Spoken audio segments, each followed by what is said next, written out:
ስሜ አልማዝ ዳርሻ ይባላል የዚህ ዶይሶ ቀበሌ ጤና ኤክስቴንሽን ነው የተማርኩት 10ኛ ክፍል ነው የሰለጠንኩት ወላይታ ነው ትሬኒንግ ወሰድኩት እቅድ ወይም አንድ ሰው አስተምራለሁ በያነ አውጥቼ የጀርኩት የጤና አጠባበቅ ትምህርት ላይ የቤተሰብ እቅድ ላይ የቅድመ ወሊድ ምርመራ ላይ ይሄን ሁሉም ለማስተማር ነው አንድ ብሎ ችግራቸው እንግዲህ እዚህ ችግር አለ እናቶች ለሚባለው ውሃ ችግር ነው ውሃ ችግር ምንድነው አሁን ሌሊት ነው 12 ሰዓት ላይ 11 ሰዓት ላይ ተነስቶ የሚያደርግ አሁን እንደገና ስመጡ እህል ከቤት ውስጥ አሁን ከሌለ ጎተራቸው እንደገና እዛ በዞ ዳር ነው ውሃው ዳር ነው ያለው ማለት ነው እንደገና ከዛ አንፃር ነፍሰ ጡር እናቶች አሉ ይሄን ተሸክመው በስተጀርባም ይሸክማሉ እንደገና 3 ሊትሩን በውስጡም ይሸክማሉ ውሃ ያልቃል በማለት እንዲያርገው ይሸክሙና ቢፕንም እና ያለ ከዛ አይናቸውን አይረን ካለ እግራቸውን ያበጠ ከሆነ እጃቸውን ያበጠ ከሆነ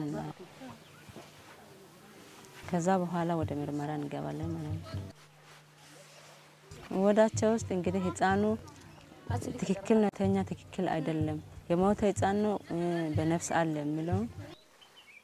ከዛ ሳንቲሜትር ወሩ ስንት ነው ስንተኛ ወር ላይ ገባ ማለት ነው አቃንታን ግንጓስ አቺ ፖጨነኮ ሀዘይ አንኒና ማቹና ወላዳይ ከመዛት إننا ثملا بزان يكسوك تاني ما يتنا متسوء إيكا ما يكاركيش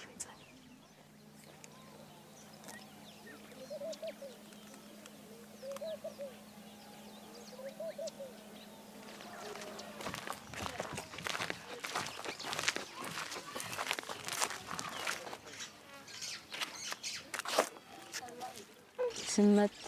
አለ የሚባለው ለውጥ አለ የሚባለው መጀመሪያ ገና እኔ ስገባ ክትባት ህፃናቶች ለማስከተብ ወደ ክትባት ለማምጣት ህፃናቶችን ትኩሳት ያማቸዋል አንመጣም በማለት ወደ ኋላ እንትን ያሉ ነበር እኛ መተን ቤት ደርሰን ሲንቀሰቀሳቸው ህፃናቶችን ወስቶ እየደበቁ ነበር አሁን ግን ገና አዋጅ ሲደረግ ክትባት አለ ሲባል ወደ እኛ ይመጣሉ አክልና ኦላንሰኔ ገጀ ቀነዳ Before Amref came to South Omo, 2/3 or 70, more than 70% of the mothers deliver at home without any assistance. But after Amref's intervention, 2 years Amref intervention, this has reduced to 50% and only half of the mothers are delivering at home. This has showed a reduction in 20% of the mothers who deliver at home. So this means that half of the mothers that are delivering in health institutions will have safe and clean delivery. So we reduce the maternal mortality and also the neonatal mortality because of these interventions. إن نقولهم 1235 አባወራዎች በሙሉ መጸዳጃ ቤትና በሰው መጣኑ ተጠቃሚ እንደሆኑና ሁሉም ወደ አኪም ቤት መጥተው መታከም ሰዎች ቢሆን በጣም ደስተኛ ነን ማለት ነው